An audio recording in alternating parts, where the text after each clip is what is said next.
le risque d'instabilité financière, de retrouver ce que l'on a connu sous une autre forme en 2008, avec des banques qui seraient plus fragiles et qui seraient donc plus soumises aux aléas des évolutions budgétaires, économiques et autres.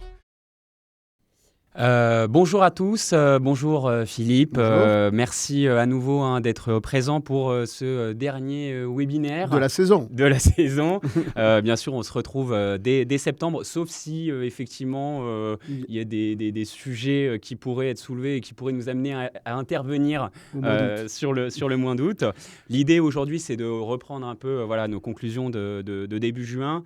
C'est vrai qu'on l'avait vu du côté des États-Unis. Bon, il y a une absence de visibilité sur la politique budgétaire et comme sur les droits de douane. Et le débat sur le budget est toujours en cours. Il y a un cap qui n'est pas forcément très clair actuellement. Et quant aux droits de douane, c'est pareil, c'est le brouillard. On verra ça d'ici le 9 juillet, si d'ici là, ça n'évolue pas non plus. C'est vrai que la Réserve fédérale, dans ce contexte-là, elle a attendu, elle n'a pas bougé, du moins pour commencer à baisser ses taux. Les mouvements devraient commencer à arriver assez rapidement. Et puis en Europe, la tendance, elle était un peu plus nette. La Banque centrale européenne, effectivement, elle s'est inscrite toujours dans une logique d'assouplissement monétaire avec des baisses de taux qui ont continué effectivement sur le mois de juin également. Et c'est vrai qu'on avait aussi des incertitudes au niveau de la France et notamment de sa situation budgétaire qui continue à inquiéter. L'idée, c'est de faire un peu le point aujourd'hui sur ce qui s'est passé. Et je vous laisse la parole, bien évidemment, Philippe. Oui, alors, comme toujours, on va essayer de revenir un peu aux éléments de base parce que le bruit est extrêmement fort actuellement, mais en se raccrochant aux données de base, on a au moins un point d'appui un peu solide. C'est ça, c'est vraiment les données robustes en fait qu'il faut regarder à chaque fois. Et donc, on va commencer par les inflations dans les différentes zones sur un an. Et les derniers chiffres qui ont été publiés, donc on voit sur le graphique que vous avez à l'écran qu'en zone euro, on a une inflation qui est maintenant à 2%.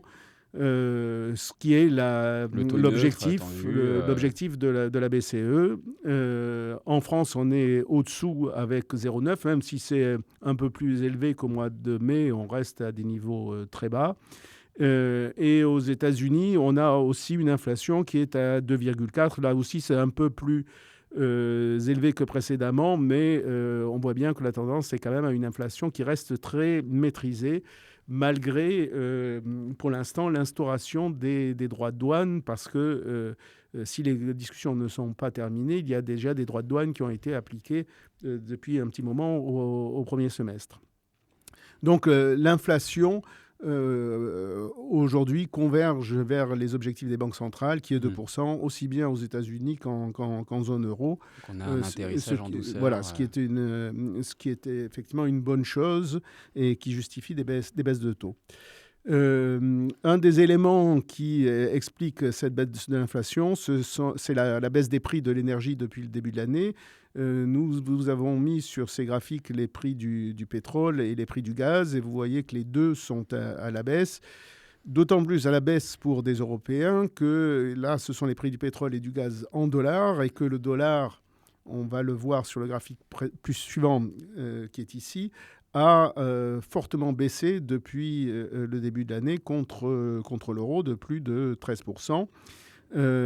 Et on voit que c'est une baisse continue qui rejoint quelque part les souhaits de Donald Trump, qui était de faire baisser le dollar pour améliorer le commerce extérieur américain. Cette baisse du dollar, d'ailleurs, par rapport à l'euro, est un élément favorable pour la Banque centrale pour continuer à baisser ses taux en Europe. Évidemment. Aux États-Unis, puisqu'effectivement c'est aux États-Unis qu'il se passe énormément de choses depuis le début de l'année, on a voulu mettre un peu l'accent sur les deux sujets deux sujets importants qui sont en discussion aux États-Unis, qui sont d'une part le Big Beautiful Bill. Bizarre d'appeler ça un triple B quand on veut proposer une amélioration. Mais ce qui ressort de ce budget, c'est une volonté de réduction de la fiscalité en pérennisant en quelque sorte les baisses d'impôts qui avaient été mises en place par Trump au cours de son premier mandat, et donc en maintenant des taux réduits pour les individus, en relevant les seuils d'exemption pour les successions, et en proposant des baisses d'impôts sur les impôts locaux. Il instaure aussi des dépenses supplémentaires, en particulier en matière de sécurité, de défense. Alors, il ne manque pas d'inventivité. J'ai vu qu'il avait la volonté de faire un nouveau Guantanamo en Floride. En Floride, Alligator Alcatraz. C'est ça. Avec des dépenses donc liées à l'expulsion des immigrés illégaux. Les hausses des dépenses de défense, c'est un élément assez général actuellement dans le monde, et ça pèse effectivement sur les budgets des États. En face de ça, pour essayer de rééquilibrer le budget, il propose des réductions de prestations sociales, en particulier sur Medicaid, donc les prestations de santé, et sur l'aide alimentaire. Alors, ça donne un peu une impression de Robin des Bois à l'envers. Je prends aux pauvres pour donner aux riches. Bien sûr. Sauf si ça crée suffisamment de croissance et de richesse pour que les pauvres puissent eux-mêmes en bénéficier. Mais dans l'état actuel des choses, on voit que les augmentations, enfin les réductions de dépenses ne compensent pas les réductions fiscales ou les nouvelles dépenses. Et donc, ça veut dire un budget qui est appelé à se maintenir à un niveau très élevé, voire à s'aggraver aux alentours de 7% du PIB. D'accord. Face à ça, il y a un deuxième élément dont on parle sans doute pas assez actuellement, qui est la dérégulation bancaire que Donald Trump souhaite mettre en place. Vous savez qu'après la grande crise financière des subprimes, beaucoup de mesures ont été prises pour renforcer les contraintes sur les banques et éviter une nouvelle crise financière qui avait failli mettre l'économie mondiale complètement à plat. C'est d'ailleurs pour ça qu'on fait des simulations de stress test. On l'a pu le voir en Europe également. Voilà, donc il y a tout un tas de mesures qui ont été prises, de renforcement des fonds propres et autres. Donald Trump veut revenir en arrière sur un certain nombre de ces mesures, et en particulier assouplir les contraintes de capital pour les grandes banques, réviser le ratio de levier complémentaire, qui s'appelle SLR aux États-Unis, qui en fait montre le levier qui est dans une banque en rapportant les fonds propres de la banque à l'exposition totale de la banque, c'est-à-dire de tous les crédits qu'elle peut faire sur le bilan et en hors bilan. Il veut également que cet assouplissement des règles de capital pour les banques permette aux banques d'investir sur les bons du Trésor et donc de financer le déficit public. Raison pour laquelle il veut exclure totalement ou partiellement les bons du Trésor du calcul de ce ratio de fonds propres. Et puis, il veut remettre en question la mise en œuvre de la réglementation BAL 3 qui est sur la table. Il veut aussi assouplir les règles de protection des épargnants sur les dépôts bancaires, et remodeler les agences de régulation financière pour avoir une régulation financière qui soit plus permissive. Alors, dans l'immédiat, tous ces éléments-là auront sans doute des effets positifs parce qu'elles permettent une augmentation du crédit et donc une relance de l'économie. Ça permet également d'alléger les coûts pour le Trésor si les banques commencent à investir ou investissent plus massivement sur les treasuries. Et puis, ça aura une activité positive sur les crypto-monnaies qui sont favorisées. Les banques, elles sont déjà bien investies sur les treasuries, il me semble aux alentours de 6%. Alors, les banques sont déjà investies, mais ces règles-là, surtout si on exclut complètement les bons du Trésor des calculs des ratios de fonds propres, eh bien, ça permettra d'investir encore plus massivement. Les inconvénients de tout ça, eh bien, c'est le risque d'instabilité financière, de retrouver ce que l'on a connu sous une autre forme en 2008, avec des banques qui seraient plus fragiles et qui seraient donc plus soumises aux aléas des évolutions budgétaires, économiques et autres.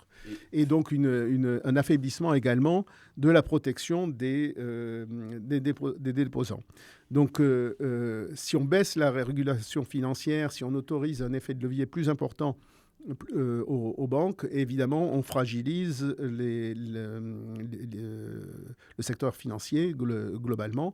Et le secteur financier, c'est un secteur indispensable au bon fonctionnement des économies. Donc, on peut craindre la préparation d'une prochaine crise. Simplement, cette prochaine crise, elle ne va pas se produire au moment de la mise en place de ces mesures. Bien sûr. Il faudra que toutes ces mesures soient mises en place et produisent leurs effets, qu'effectivement le bilan des banques grossisse, qu'effectivement ils achètent massivement des treasuries, etc., pour que, à terme, donc dans plusieurs années, on ait effectivement un risque de fragilité du secteur financier américain et peut-être du secteur financier européen. Parce que, évidemment, les banques européennes vont réclamer de pouvoir concourir avec les banques américaines à égalité, vont également réclamer des assouplissements. En attendant, donc, les taux des banques centrales, surtout en Europe, donc, ont baissé. On est maintenant à 2% sur le taux de dépôt de la BCE. La Fédérale Réserve, comme on l'a dit, n'a pas bougé ses taux pour l'instant, compte tenu de l'incertitude. Mais normalement, les discussions sur les tarifs douaniers devraient arriver à échéance très prochainement, le 9 juillet. Possible que ça se prolonge un petit peu, ça ne serait pas la première fois. Mais l'environnement, progressivement, va devenir un peu plus clair pour la Fed, surtout si le budget est adopté. Alors, on sait que le budget a de très grosses difficultés pour passer le cap de la Chambre des représentants. Puisqu'il a été adopté au Sénat, mais il doit encore passer la Chambre des représentants. Pour autant, s'il était adopté, la Fed aurait plus de cartes en main pour pouvoir commencer sa baisse des taux.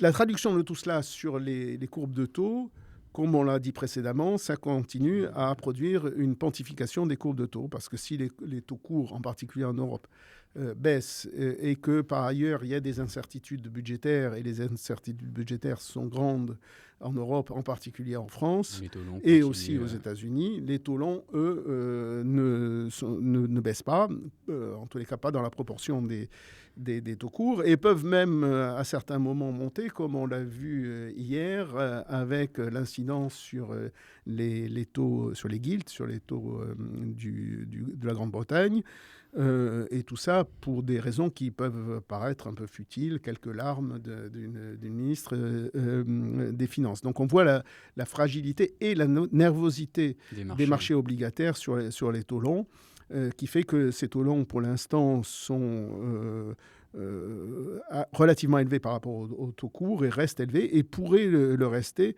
compte tenu, encore une fois, des déficits qui s'accroissent. On voit bien aux États-Unis, on voit qu'en France, il y a énormément de problèmes pour réduire les déficits, et l'Allemagne, qui jusqu'à présent était très peu endettée, a lancé un programme d'investissement dans les infrastructures, dans la défense, qui va la conduire à s'endetter un peu plus. Donc, tout ça ne pousse pas à la baisse des taux longs. Aux États-Unis, on voit que la courbe des taux donc, est aussi pentue entre le 3 ans et les taux longs, et le 10 ans et 15 ans, mais inversée évidemment sur la partie courte, parce que le marché s'attend à des baisses de taux de la part de la Fed.